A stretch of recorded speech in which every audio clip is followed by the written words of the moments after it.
자, 본문에 들어가기에 앞서서 에베소서 2장 10절을 보십시오. 에베소서 2장 10절에 보면 하나님이 지으신 피조물인 우리가 그리스도 예수 안에서 선한 일을 위하여 지으심을 받았음을 선언하고 있습니다. 하나님께서 이 땅에 지으신 모든 사람들에게는 바로 그리스도 안에서 분명한 선한 뜻을 두고 계십니다. 그러니까 나에게는 하나님의 선하신 뜻, 예수 그리스도를 통해서 선하신 뜻이 나에게는 있는 것입니다. 하나님께서 각 사람에게 부여하신 선한 일을 가리켜서 우리는 한 단어로 사명이라고 말합니다. 자, 여러분들은 그리스도 예수 안에서 여러분에게 두신 사명을 발견하셨습니까? 아직 발견하지 못하셨다면 하나님께 나아가 기도하는 가운데 하나님께서 나에게 두신 사명이 무엇인가를 발견할 수 있기를 기도합니다. 그리고 분명한 사명인의 삶을 살아가는 저희 모두가 되기를 기도합니다. 자, 오늘 본문 말씀은 하나님께 기도함으로 사명을 분명하게 발견하고 사명인의 삶을 살아가시는 이 예수님의 모습을 볼 수 있습니다. 예수님은 분주한 가운데서도 하나님께 나아가 기도하심으로 흔들리지 않고 끝까지 사명인의 길을 갈 수 있었습니다.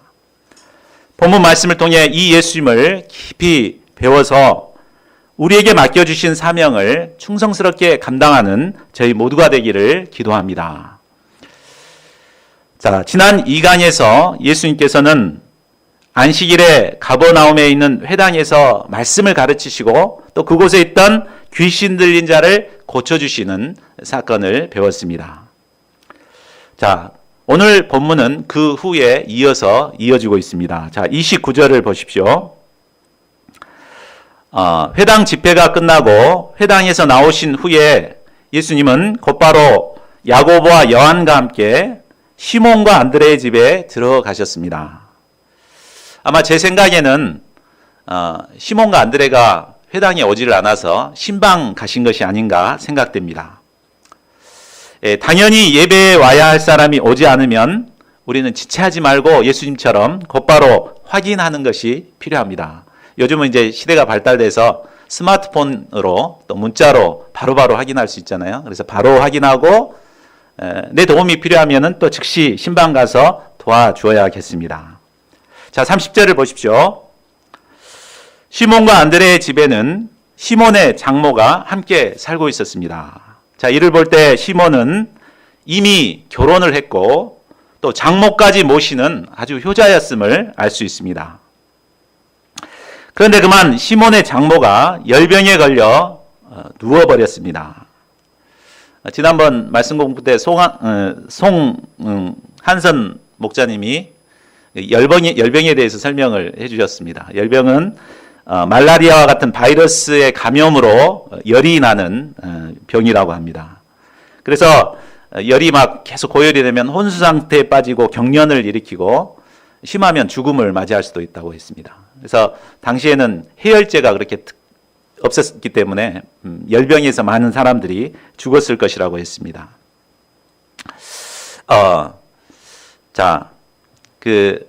이런 위기의 상황에서 예수님이 방문하신 것입니다. 병간호를 하고 있던 사람들은 예수님이 오시자 장모의 상황을 예수님께 자세히 이어주었습니다.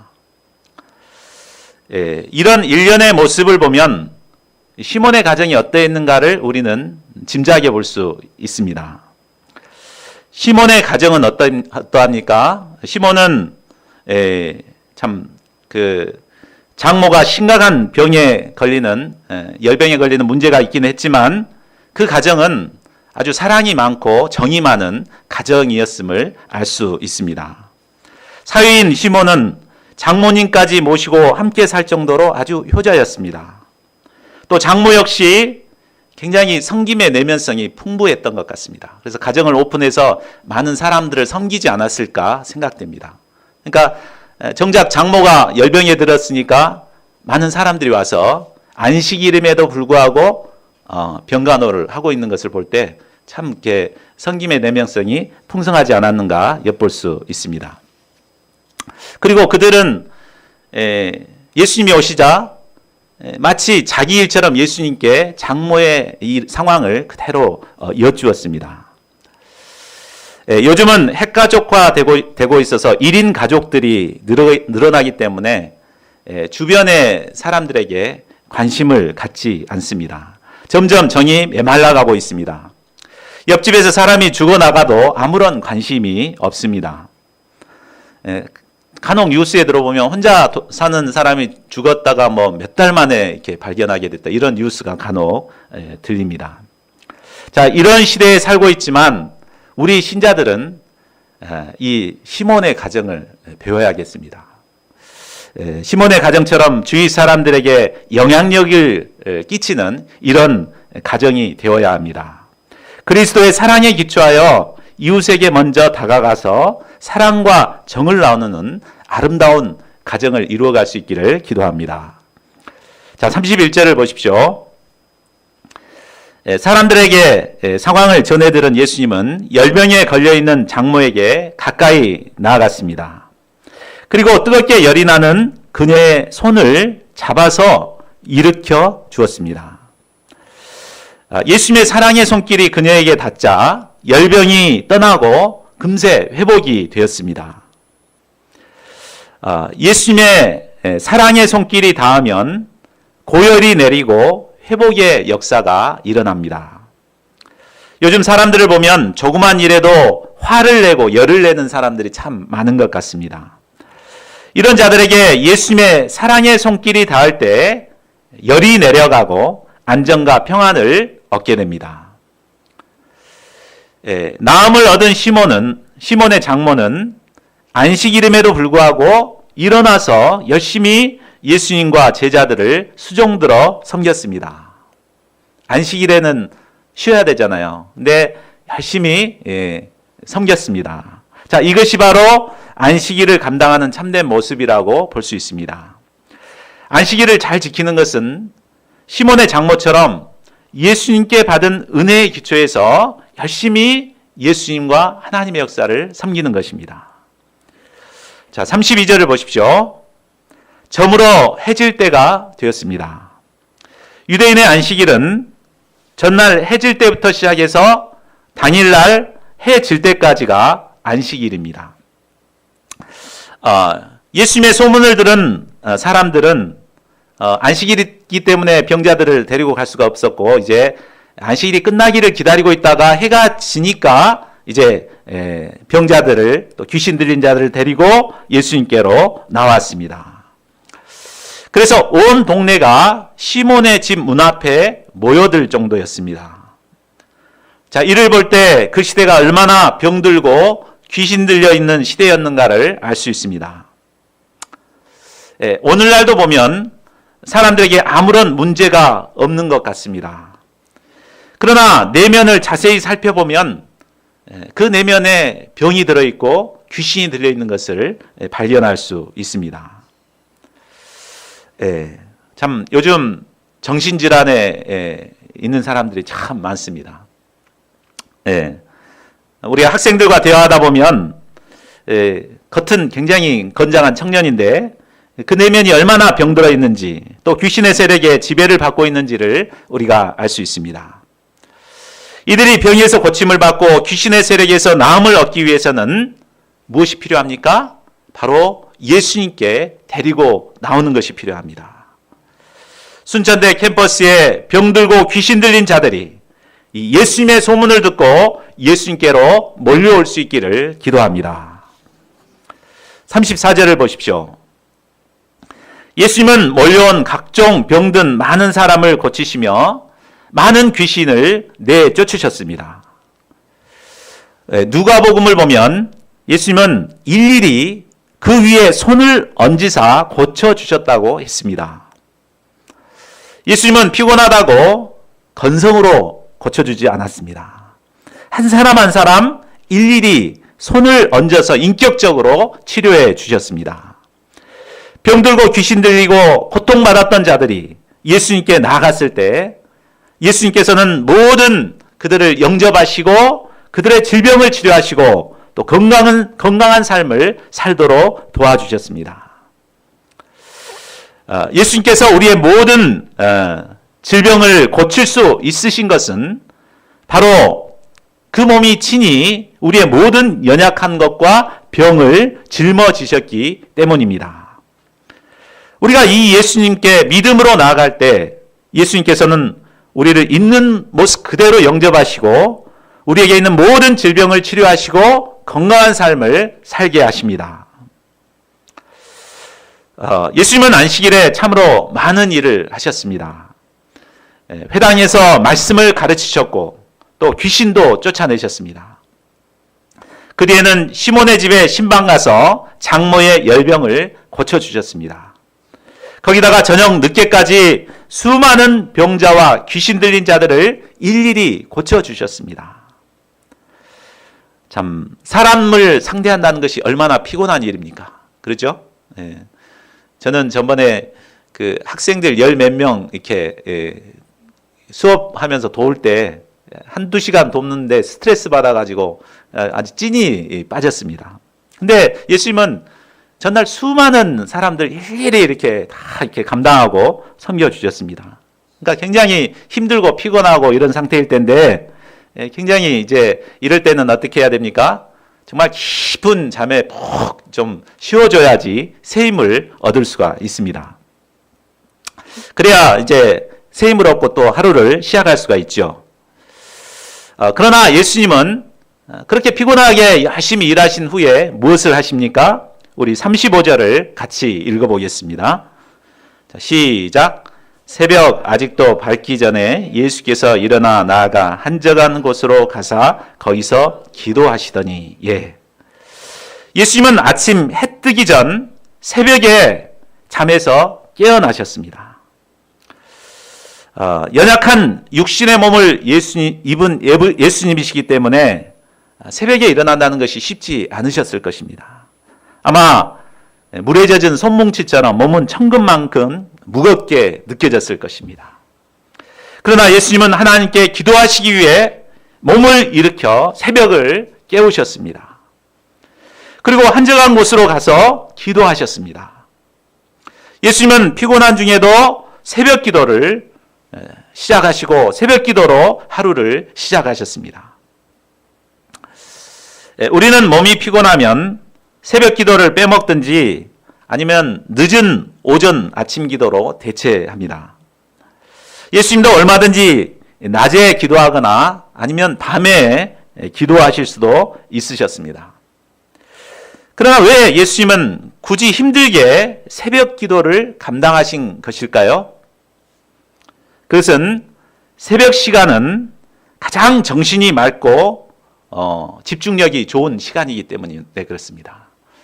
과학자들의 말에 의하면 새벽 시간에는 평소에 두세 배의 집중력이 높아진다고 합니다. 저도 실제로 경험해 보면 제가 아침 큐티를 인도하기 위해서 저녁에 이렇게 말씀을 묵상하면 도대체 이게 뭔 소리인지 막 이럴 때가 있어요. 근데 아침에 새벽에 나와서 다 이렇게 보면은 굉장히 이 말씀의 의미가 정확하게 깨달아지고 이렇게 은혜가 있는 것을 경험합니다. 그러니까 그만큼 새벽 시간에 집중력이 있기 때문에 아마 새벽 시간을 선택하신 것 같습니다. 또한 그 다른 시간에는 사람들을 만나고 이렇게 하기 때문에 신경이 분산되지만 새벽 시간에는 아무에게도 방해받지 않는 아주 조용한 시간이기 때문에 이 시간을 선택하신 것 같습니다.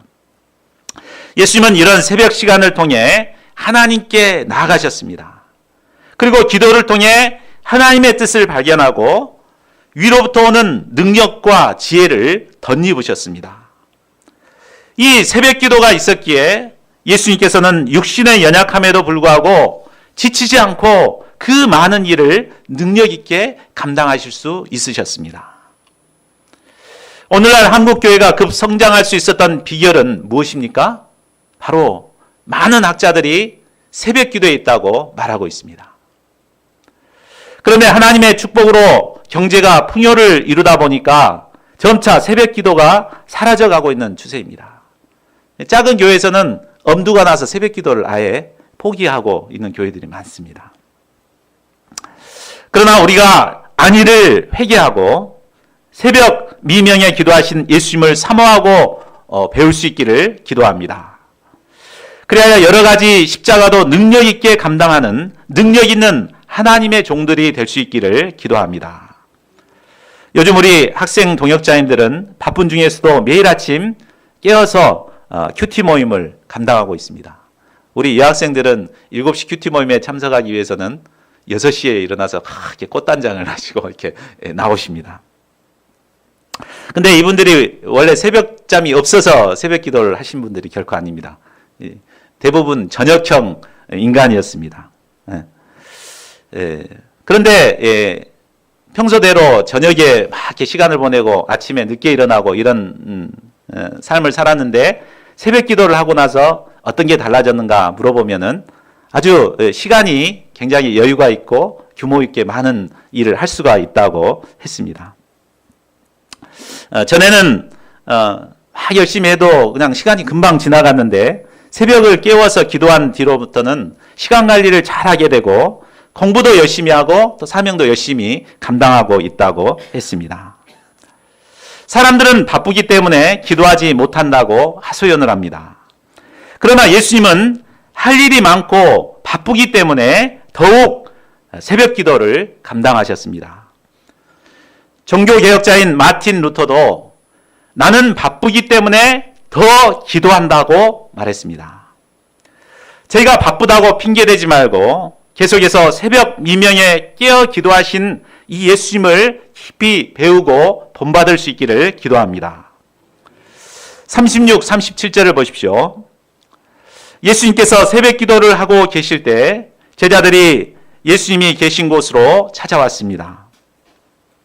그들은 예수님이 새벽에 깨어서 어디서 기도하고 계신지를 너무나 잘 알고 있었습니다. 그래서 예수님 가신 곳을 곧바로 찾아갔습니다.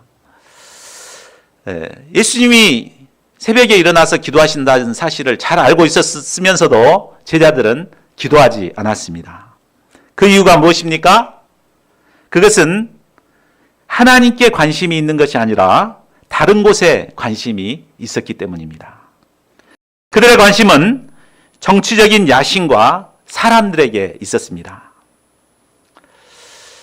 요즘 선거를 앞둔 정치인들이 사람들에게 지대한 관심을 가지고 있는 것과 같습니다. 이들은 과거 시골의 촌부로 누구 하나 자신들을 알아주는 사람이 없었습니다. 그런데 예수님의 부르심을 받고 많은 사람들의 관심과 주목을 받게 되었습니다. 새벽부터 많은 사람들이 예수님을 찾아오자 그들은 흥분이 되었습니다. 곧 예수님이 메시아로 등극하게 될 것 같은 기대감에 부풀었습니다. 그래서 예수님을 찾아와서 모든 사람이 주를 찾나이다. 지금이 어느 때인데 이곳에서 한가하게 기도나 하고 계십니까? 막 하면서 이런 심정으로 예수님께 말한 것 같습니다. 자, 이에 예수님께서는 무엇이라고 말씀하십니까? 38절을 우리 같이 읽어보겠습니다. 자, 시작. 이르시되 우리가 다른 가까운 마을들로 가자. 거기서도 전도하리니 내가 이를 위하여 왔노라 하시고. 자, 이 말씀을 통해서 우리가 배울 바가 무엇입니까?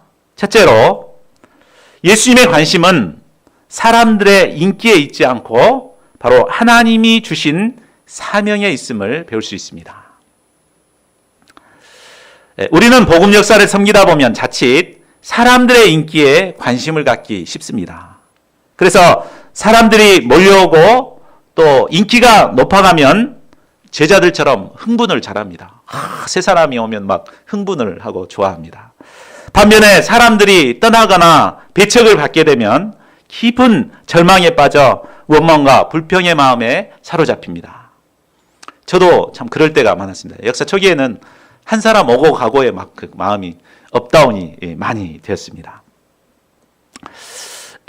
그러나 예수님은 사람들의 인기에 전혀 관심을 갖지 않으셨습니다.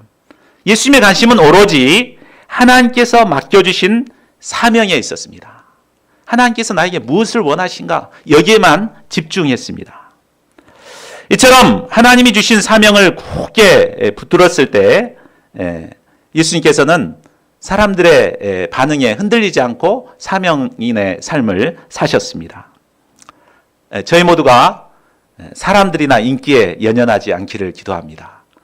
오로지 하나님께서 나에게 무엇을 원하시는가, 여기에만 집중할 수 있기를 바랍니다. 그래서 오건 가건 상관하지 않고 하나님이 주신 사명에 집중하여 감당하는 자들이 될 수 있기를 기도합니다. 자, 둘째로 예수님의 사명은 바로 전도였습니다. 전도란 하나님의 말씀인 복음을 전하는 것입니다. 그런데 말씀을 전하고 가르치는 이 전도는 사람들에게 인기가 없습니다. 자, 가버나움에서 예수님이 인기가 이처럼 폭발적으로 일어나게 된 이유가 무엇입니까? 원인이 무엇입니까? 예수님 말씀을 잘 가르쳐서 이렇게 인기가 올라간 겁니까? 바로 귀신을 쫓아내고 병든 자를 치료하고 이런 신의 역사가 막 일어나니까 사람들이 막 관심을 갖고 집중을 했습니다. 이런 거 하나도 않고 말씀만 가르쳤으면 이렇게 막 흥분하고 막 따라왔겠습니까? 예수님이 말씀을 가르칠 때는 놀라기는 했지만 별 반응이 없었습니다. 그러나 자기 눈앞에서 귀신이 쫓겨나가고 병자가 고침을 받는 것을 보고 깜짝 놀라 예수님께 열광하게 되었습니다. 사람들이 예수님을 따르게 되었습니다. 오늘날로 사람들은 말씀을 가르치는 곳에는 별로 관심을 갖지 않습니다.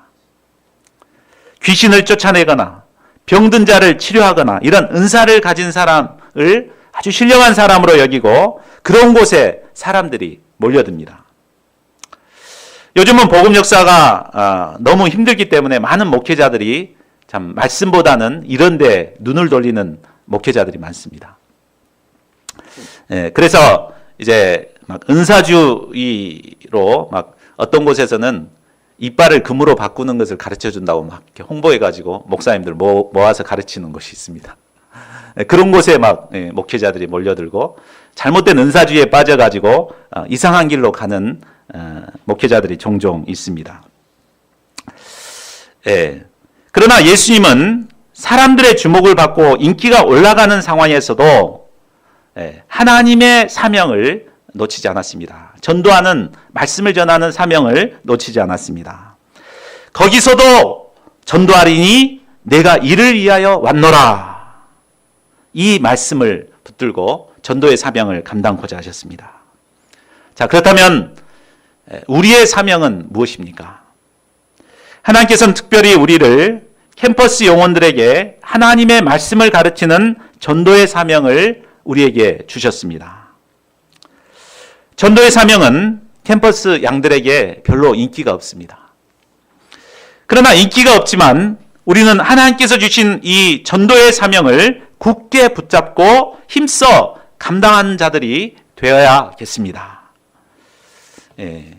우리가 눈 돌리지 말고 어쨌든지 이 말씀을 가르치고자 전도하고자 집중하는 저희들이 될 수 있기를 기도합니다. 자, 셋째로 예수님은 전도하기 위해 다른 가까운 마을들로 가셨습니다. 예수님께서는 갈릴리 복음 역사를 시작하시면서 먼저 가장 큰 도시인 가버나움에서 복음 역사를 시작하셨습니다. 그러나 아직도 복음을 듣지 못한 곳은 수없이 많았습니다. 하나님께서는 복음이 전해지지 않는 곳에서도 복음의 말씀이 선포되기를 원하십니다. 이에 예수님은 아직 복음을 듣지 못한 가까운 마을들로부터 시작해서 복음을 전하고자 작정하셨습니다. 그리고 사람들의 인기를 뒤로하고 온 갈릴리를 다니시며 여러 회당에서 전도하시고 귀신을 내쫓는 역사를 이루셨습니다. 하나님께서 우리에게 주신 복음도 한 곳에 머물러 있어서는 안 됩니다. 나로부터 시작해서 가까운 곳으로 전함으로 점차 이 복음을 확장시켜 나가야 합니다. 다른 가까운 마을들을 찾아야 합니다. 이는 계속해서 전도할 장소를 발굴하고 넓혀 가라는 말입니다. 가까운 가족과 친구들에게 복음을 전했다면 이제는 거기에 머무르지 말고 더 가까운 같은 과 학생이나 또 선후배들에게 복음을 전해야 합니다. 그 뒤에는 과에 다 전했으면 이제 단과대로 넓혀가고 또 가까운 다른 단과대로 넓혀가야 합니다. 우리 학생 동역자님들은 캠퍼스 포럼에 10명의 양들을 초청하기 위해 그동안 가까운 친구들과 지인들을 만나 초청 역사를 이루었습니다. 그런데 그들 대부분은 이 핑계 저 핑계로 아직까지 나오지 않고 있습니다. 그러나 우리가 그들만 바라보고 가만히 기다리고 있지 말아야겠습니다. 예수님께서 다른 가까운 곳을 찾아서 사람들을 초청하고 또 그들에게 복음을 전하듯이 우리도 그들을 넓혀서 그들을 초청하고 복음을 전해야 합니다. 새로운 전도처를 발굴하고 점차로 넓혀가야 합니다. 자, 이를 통해서 우리가 기도하는 대로 4월까지 10명의 새 양들을 얻는 역사를 이룰 수 있기를 기도합니다. 자, 40절을 보십시오. 예수님께서 온 갈릴리에 다니시며 하나님 나라의 복음을 전파하시고 한 동네에 계실 때였습니다. 이때 한 문둥병자가 예수님께 와서 꿇어 엎드려 간구했습니다. 원하시면 저를 깨끗하게 하실 수 있나이다.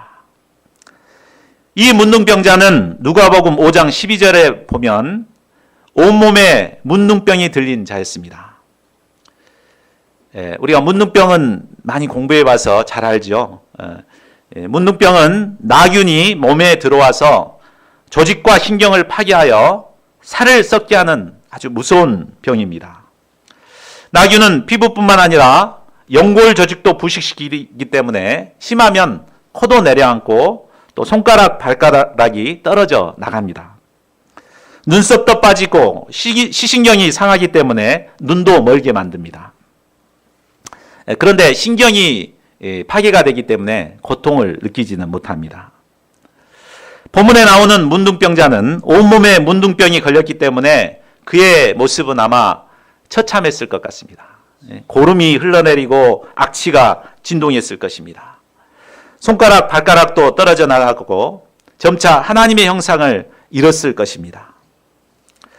율법에 의하면 문둥병자는 사람의 접근을 피하도록 하기 위해서 옷을 찢고 머리를 풀어 헤치며 윗입술을 가리고 부정하다 부정하다 하면서 사람들의 접근을 막아야 했습니다.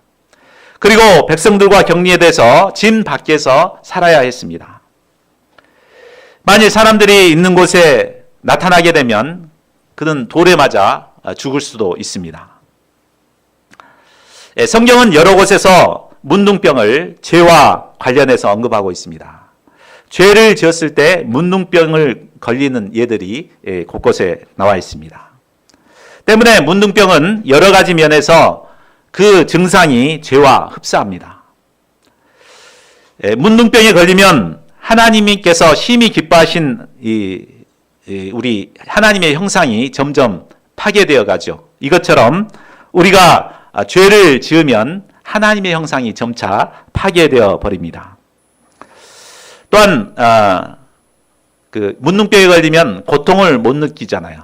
그것처럼 우리가 죄를 범하면 처음에는 고통을 느끼지만 계속해서 반복해서 죄를 지으면 고통을 느끼지 못하고 계속해서 죄를 범하게 되는 것입니다. 그러나 고통이 없다고 해서 아무 문제가 없는 것이 아닙니다. 실상은 보이지 않는 가운데 그 내면이 점점 썩어 들어가고 그 영혼은 파멸해 가고 있는 것입니다. 또한 문둥병에 걸리면 격리가 되듯이 사람이 죄를 범함으로 말미암아 거룩한 하나님과의 관계성이 단절되고 또 사람들과의 관계성도 단절되어 버립니다. 그러면 이런 추하고 더러운 문둥병자가 어떻게 깨끗하게 될 수 있습니까? 그것은 예수님께 나올 때 가능합니다. 어느 날 문둥병자는 예수님께 대한 놀라운 소문을 듣게 되었습니다. 예수님은 어떤 몹쓸 병도 고쳐주시고 어떤 몹쓸 죄인도 영접해 주신다는 소식이었습니다. 이 소식은 그에게 큰 기쁨의 좋은 소식이었습니다. 그러나 문제는 예수님께로 나아간다는 것이 쉽지 않다는 것입니다. 예수님은 항상 무리들로 둘러싸여 있기 때문에 그가 나타나면 돌에 맞아 죽을 위험이 있습니다.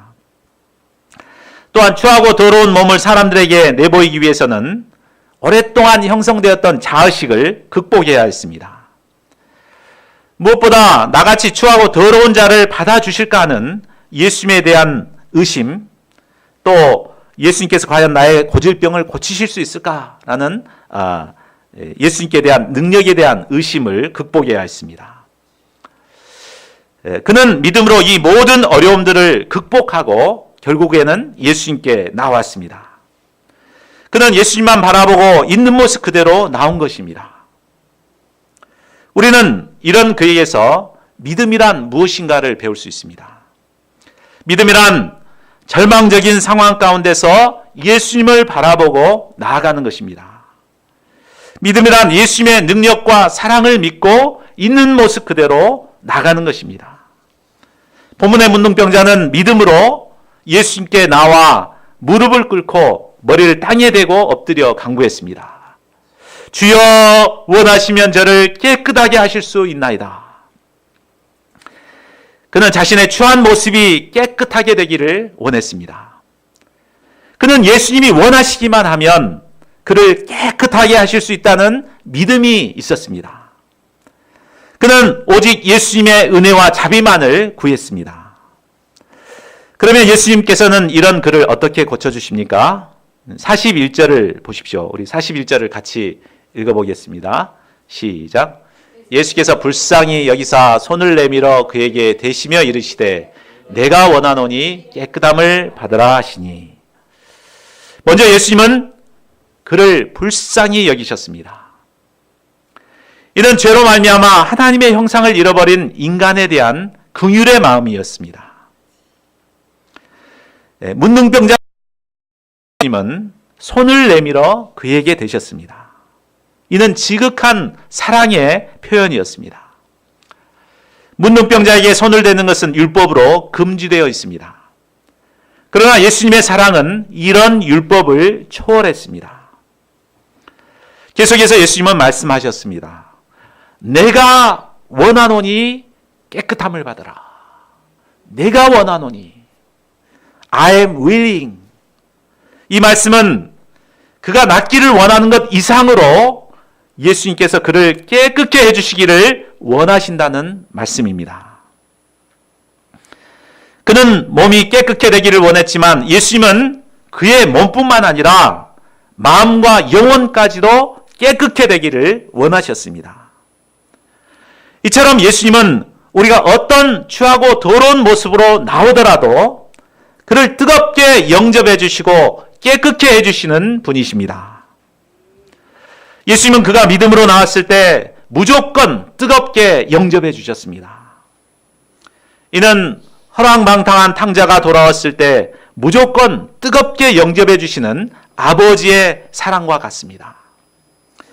예수님은 어떤 추하고 더러운 죄인이라도 믿음으로 나오기만 하면 뜨겁게 영접해 주시는 분이십니다. 예수님은 죄로 인해 추하고 못쓰게 된 인간을 깨끗게 하사 하나님의 형상대로 온전히 회복되기를 간절히 원하십니다. 이 때문에 예수님은 죄인된 우리를 대신해서 보배로운 피를 흘리시고 십자가에 못 박혀 죽음을 당하셨습니다.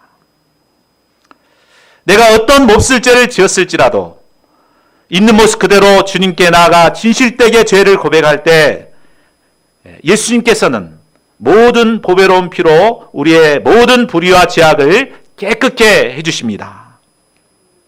내가 죄가 너무 많다고 해서 어느 정도 씻고 나오려고 할 필요가 없습니다. 여기에는 우리의 공로가 전혀 필요 없습니다. 다만 예수님의 피 공로만 의지하고 있는 모습 그대로 나아가기만 하면 됩니다. 그때 우리는 순결한 인생, 건강한 인생, 행복한 인생을 회복할 수 있습니다. 자, 42절을 보십시오. 내가 원하노니 깨끗함을 받으라. 예수님께서 이 말씀을 하시자 곧 문둥병이 떠나갔습니다. 그러자 그의 살은 신기하게도 갓 태어난 어린아이의 살과 같이 깨끗해졌습니다. 그는 이제 새 사람이 되었습니다. 그는 이 기쁜 소식을 전하고 싶어서 견딜 수가 없었을 것입니다. 그러나 예수님은 아무에게도 이르지 말라고 엄히 경계하셨습니다. 이는 메시아의 사역이 방해를 받지 않고 조용히 일하기를 원하셨기 때문입니다.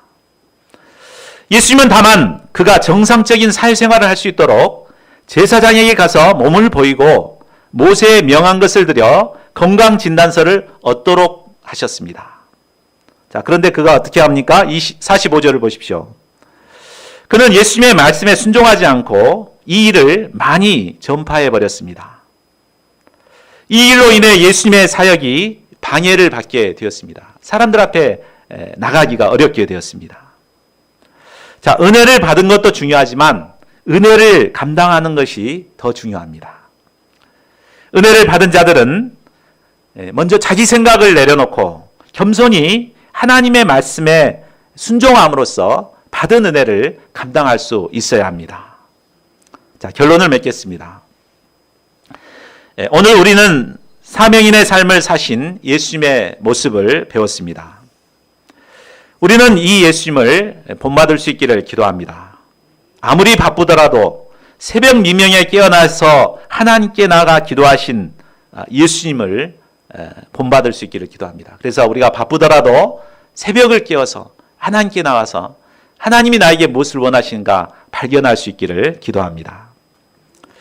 하나님께서 나에게 원하시는 바가 무엇이겠습니까? 그것은 복음을 알지 못하는 자들에게 복음을 전하는 것입니다.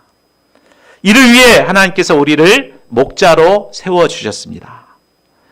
저희 모두가 다른 가까운 마을을 찾아서 계속해서 복음을 전할 수 있기를 기도합니다. 그래서 저희들을 통해서 하나님의 나라가 점차 확장되는 역사를 이룰 수 있기를 간절히 기도합니다.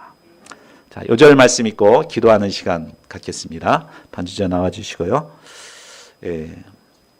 오늘 말씀의 기초에서 하나님께서 나에게 주신 사명을 나는 어떻게 감당하고 있는가 한번 돌아볼 수 있기를 바랍니다. 그리고 회개하고 예수님처럼 사명을 감당하는 사명인의 모습으로 살아가는 저희가 되고자 결단하는 시간이 되었으면 좋겠습니다.